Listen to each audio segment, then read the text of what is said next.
मेरे प्रिय विद्यार्थियों, आज मैं आपको नीट और जेईई का बहुत ही इंपॉर्टेंट टॉपिक बताने जा रहा हूं, जो 99% बच्चे गलत कर देते हैं, नहीं जानते हैं।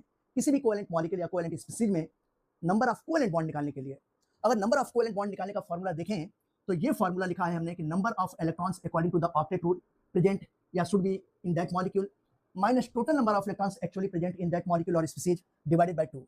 जैसे मैं एक एग्जांपल लेता हूं, सल्फेट आयन है। सल्फेट आयन के केस में देखा जाए तो सल्फर का एक एटम है और ऑक्सीजन के कितने एटम है? 4 एटम है। तो टोटल नंबर ऑफ एटम्स इस मॉलिक्यूल में कितने हैं? 5 हैं। अब ऑक्टेट रूल क्या कहता है कि हर एक एलिमेंट के वैलेंस शेल में 8 इलेक्ट्रॉन होने चाहिए उसके स्टेबल होने के लिए। तो ऑक्टेट रूल के अकॉर्डिंग कितने टोटल 5 एटम्स हैं, तो 5 एटम्स के वैलेंस शेल में 5 into 8 इलेक्ट्रॉन्स हो गया। लेकिन रियलिटी में जो कितने इलेक्ट्रॉन्स प्रेजेंट है सल्फर में, जो आप देख रहे हो कि 6 इलेक्ट्रॉन प्रेजेंट है इसके वैलेंस शेल में। ऑक्सीजन के वैलेंस शेल में कितने इलेक्ट्रॉन्स होते हैं? 6 इलेक्ट्रॉन्स होते हैं। तो ऐसी कंडीशन में सल्फर का एक एटम है 1 into 6 इलेक्ट्रॉन हो गया। ऑक्सीजन के कितने एटम्स हैं? 4 एटम्स हैं और हर एक एटम के वैलेंस शेल में कितने इलेक्ट्रॉन्स होते हैं? 6, तो 4 into 6 इलेक्ट्रॉन हुआ। अब यहाँ पे आप देख रहे हो कि दो नेगेटिव चार्ज है। दो नेगेटिव चार्ज का मतलब 2 इलेक्ट्रॉन और ऐड है एक्स्ट्रा। तो यहाँ पे देखिए आपने 2 इलेक्ट्रॉन मैंने जो एक्स्ट्रा ऐड किया हुआ है।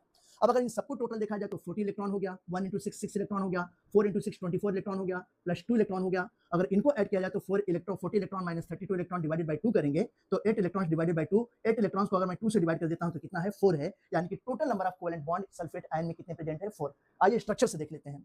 इस सल्फर में जो है 2 ऑक्सीजन एटम जो नेगेटिवली चार्ज है सिंगल कोवेलेंट बॉन्ड से कनेक्टेड है और ये सल्फर इस ऑक्सीजन के साथ जो कोऑर्डिनेट बॉन्ड से प्रेजेंट है। तो total number of covalent bond 1 2 3 4 है। तो बिल्कुल सही हुआ। अब आपको क्या करना है, आप फाइंड आउट कीजिए कार्बोनेट आयन में, फॉस्फेट आयन में, सोडियम सल्फेट में, कार्बोनिक एसिड में total number of covalent bond निकालिए। अगर आप कहीं पे प्रॉब्लम फेस करते हैं तो आप मुझे डायरेक्ट डीएम कीजिए, डायरेक्ट मैसेज कीजिए। Thank you.